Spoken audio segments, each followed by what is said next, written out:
Assalamualaikum warahmatullahi wabarakatuh. Perkenalkan, saya Anindita Nusyafira dengan NIM E1A023030 dari kelas B.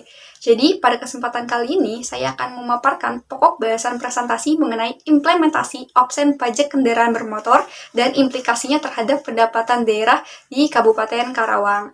Jadi, pembahasan ini akan menyoroti bagaimana tata kelola pemungutan serta kontribusi absen PKB terhadap pendapatan asli daerah. Nah, topik ini tentu menjadi penting karena absen PKB itu sendiri akan menjadi salah satu instrumen fiskal strategis yang tentunya mendukung kemandirian daerah sekaligus juga memperkuat pembangunan daerah itu sendiri. Bisa dilihat dalam lampiran PPT bahwa pajak daerah itu dibagi menjadi dua jenis, yaitu pajak yang dipungut oleh pemerintah provinsi dan pajak yang dipungut oleh pemerintah kabupaten atau kota. Nah, mengingat salah satu sumber pendapatan asli daerah provinsi itu adalah pajak kendaraan bermotor, kita bisa merujuk pada pasal 1 ayat 28 Undang-Undang HKPD, di mana PKB itu adalah pajak atas kepemilikan dan atau penguasaan kendaraan bermotor. Jadi, sudah hampir setiap orang atau badan yang memiliki kendaraan bermotor ini tentu berkewajiban membayar pajak ini. Jadi, meskipun PKB ini merupakan kewenangan pemerintah provinsi, pemerintah kabupaten Karawang itu diberikan nih kewenangan untuk memungut absen PKB melalui Perda Kabupaten Karawang nomor 17 tahun 2023. Nah, di mana pasal 1 ayat 61 Undang-Undang HKP ini menjelaskan terkait dengan absen pajak daerah itu adalah pungutan tambahan pajak menurut persentase tertentu. Jadi dengan skema ini, penerimaan PKB itu bisa langsung terbagi antara provinsi dan kabupaten atau kota tanpa proses bagi hasil. Nah, berikut ini ada beberapa rumusan masalah yang akan dibahas dalam presentasi kali ini. Yang pertama terkait dengan subjek, objek, wajib pajak, dan dasar pengenaan kendaraan bermotor. Lalu ada bagaimana implementasi kebijakan penerimaan pajak kendaraan bermotor ini melalui skema absen pajak daerah di Kabupaten Karawang. Lalu yang ketiga adalah bagaimana faktor-faktor yang berperan pada kepatuhan wajib pajak kendaraan bermotor di Kabupaten Karawang. Nah, untuk menjawab rumusan masalah yang pertama, kita bisa merujuk pada pasal 7 Undang-Undang HKPD. Di situ ditegaskan terkait dengan objek PKB itu adalah kepemilikan dan atau penguasaan atas kendaraan bermotor yang wajib didaftarkan di wilayah provinsi sesuai dengan ketentuan peraturan perundang-undangan. Nah, kendaraan tersebut itu meliputi motor, mobil, bus, dan juga truk. Lalu pasal 8 Undang-Undang HKPD menyatakan bahwa pada ayat satunya disebutkan terkait dengan subjek PKB, yaitu orang pribadi atau badan yang memiliki dan atau menguasai kendaraan bermotor. Lalu pada ayat 2-nya dinyatakan bahwa wajib pajak itu adalah orang pribadi atau badannya memiliki kendaraan bermotor. Nah, lalu pasal 9 ayat 1 Undang-Undang HKPD menyebutkan terkait dengan dasar pengenaan PKB, yaitu hasil perkalian antara dua unsur pokok, yaitu nilai jual kendaraan bermotor atau NJKB dan juga bobot yang mencerminkan secara relatif nih tingkat kerusakan jalan dan atau pencemaran lingkungan akibat penggunaan kendaraan bermotor.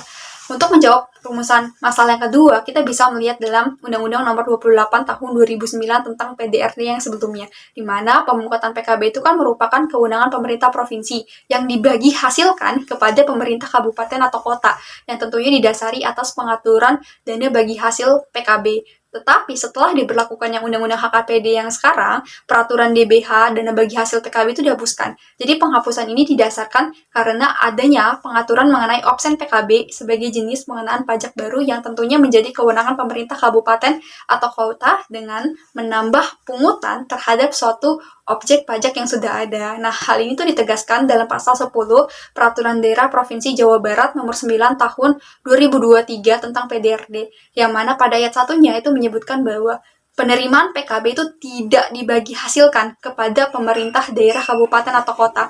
Sedangkan pada ayat 2-nya itu ditegaskan bahwa absen PKB itu menjadi hak pemerintah daerah kabupaten atau kota dikenakan terhadap pajak terutang.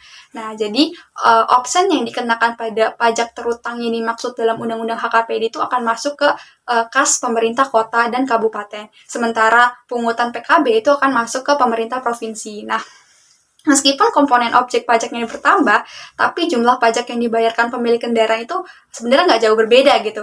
Nah, kenapa? Karena ini tarif pajak PKB dalam skema pajak baru itu bakal berkurang. Nah, untuk melihat besaran tarif absen PKB itu diatur dalam pasal 47 Perda Kabupaten Karawang nomor 17 tahun 2023 itu ditetapkan sebesar 66%, di mana itu dihitung dari besaran pajak terutang. Misalnya nih, untuk kendaraan roda 4 pertama dengan NJKB di atas 200 juta, tarif PKB-nya itu 1,1%, itu dikenakan 66% dari pajak tersebut. Kita coba perhitungan PKB dan absen PKB di Kabupaten Karawang. Kita hitung PKB-nya dulu, di mana tarif PKB itu kan ada 1,1% dikali 200, sama dengan 2.200.000. Nah, pungutan ini bakal masuk ke rekening kas umum daerah provinsi. Lalu kita hitung absen PKB. Nah, absen PKB-nya itu kan ada 66% dari PKB terutang, maka absennya adalah 66% dikali 2.200.000 sama dengan 1.452.000. Nah, pungutan ini akan masuk ke rekening kas umum daerah kabupaten atau kota. Nah, jadi total yang dibayar jika dijumlah, maka total PKB dan absen PKB yang harus dibayar oleh pemilik mobil dalam contoh ini adalah 2.200.000 ditambah 1.452 sama dengan 3.652. Nah, pembayaran ini kemudian dilakukan secara bersamaan saat pengurusan pajak di Samsat. Nah, lalu ada faktor-faktor yang berperan pada kepatuhan wajib pajak kendaraan bermotor di Kabupaten Karawang. Nah, terkait dengan peran Bapenda dalam edukasi wajib pajak, itu kita bisa melihat bahwa jumlah kendaraan di Kabupaten Karawang ini meningkat dari 850.000 unit pada tahun 2020 menjadi 1,56 juta unit pada Maret 2025. Tetapi kepatuhan ini masih terkendala oleh beberapa hal, seperti misalkan sistem registrasi polisi, tingginya tunggakan pajak, rendahnya pengetahuan wajib pajak, lalu juga ada kualitas pelayanan transaksi yang buruk. Lalu di samping itu juga gak menutup kemungkinan jarak yang cukup jauh menuju kantor Samsat Kabupaten Karawang juga meminimalkan fasilitas pembayaran PKB. Nah, ini kan menyebabkan sebagian masyarakat itu jadi kesulitan gitu dalam melaksanakan kewajiban perpajakannya. Nah, sebenarnya kondisi tersebut secara keseluruhan ini bisa berimplikasi pada rendahnya tingkat kesadaran dan kepatuhan wajib pajak kendaraan bermotor di Kabupaten Karawang. Nah, untuk mengatasi hal ini, Bapenda Karawang ini juga melakukan beberapa hal nih, seperti sosialisasi absen PKB, lalu juga mereka melakukan beberapa kegiatan ya sebagai tindak lanjut dari Undang-Undang HKPD. Nah, ini kan penting untuk bersinergitas antara pemerintah pusat, provinsi, dan juga kabupaten atau kota untuk dapat mengoptimalkan nih pemungutan pajak sebagai salah satu absen PKB. Nah, lalu mereka juga melakukan operasi gabungan dengan instansi terkait yang bertujuan untuk meningkatkan kepatuhan wajib pajak, yang mana kegiatan ini juga mendukung program pemutihan pajak kendaraan bermotor yang tentu menjadi program dari pemerintah Provinsi Jawa Barat.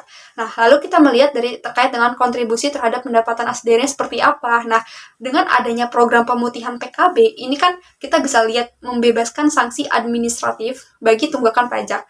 Nah, ini juga meningkatkan nih kesadaran dan juga kepatuhan wajib pajak sesuai dengan teori of planned behavior dan attribution theory.